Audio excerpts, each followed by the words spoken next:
Welcome to Lesson 9. Once your slideshow is complete, you will learn how to present to an audience. In this lesson, you will learn how to play a slideshow and advance through the slides, as well as creating speaker notes and printing. Let's begin with notes.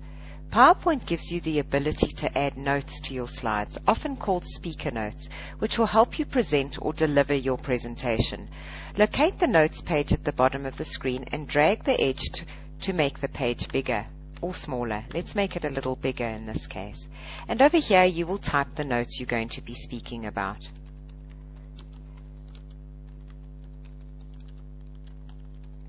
To advance to your next slide, you just need to click on the double arrow.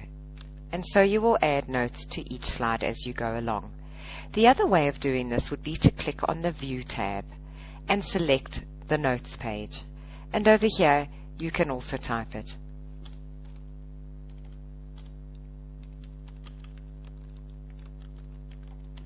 Once you've finished, you just click on View and Normal to return back to your normal slides.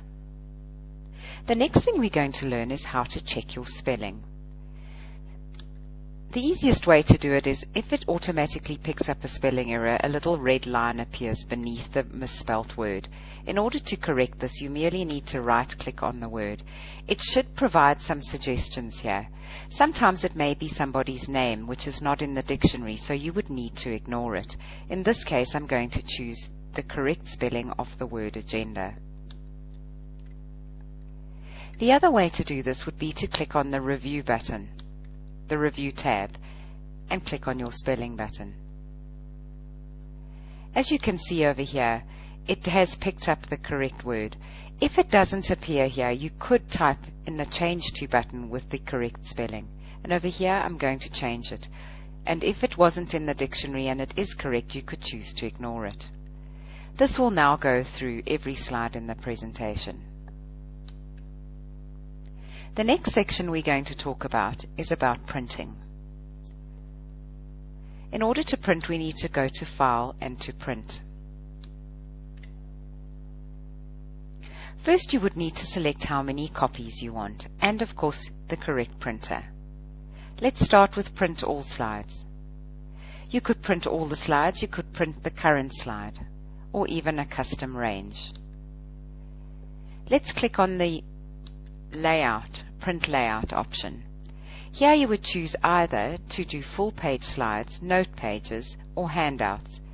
If I select Notes pages, it will be printing a miniature of my slide with the notes you've created.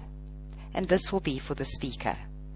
Handouts is something you give to the audience so they can make their own notes while you're speaking. I like the 3 slides option, and the reason for this is it provides lines on the right-hand side in order for the audience to take their own notes. And lastly, I would change it if I was to print it to grayscale to save on ink. And then all you need to do is click on Print. The next thing we're going to be speaking about is how to actually show your slideshow to your audience. The easiest way to do this is to click on the first slide and then click on Slideshow View.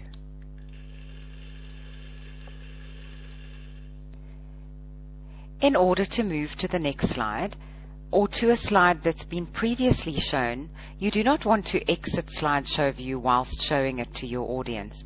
In order to do this, the easiest way is to right-click on the slide. Here you could move to the next slide, to the previous slide, or even go to a specific slide.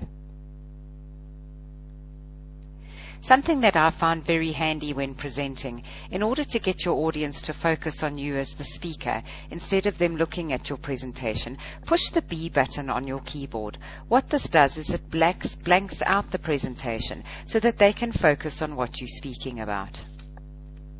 You merely need to push Escape to return to your slideshow.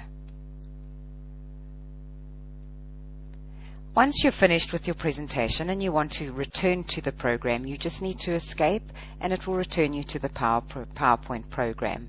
Thank you very much for watching.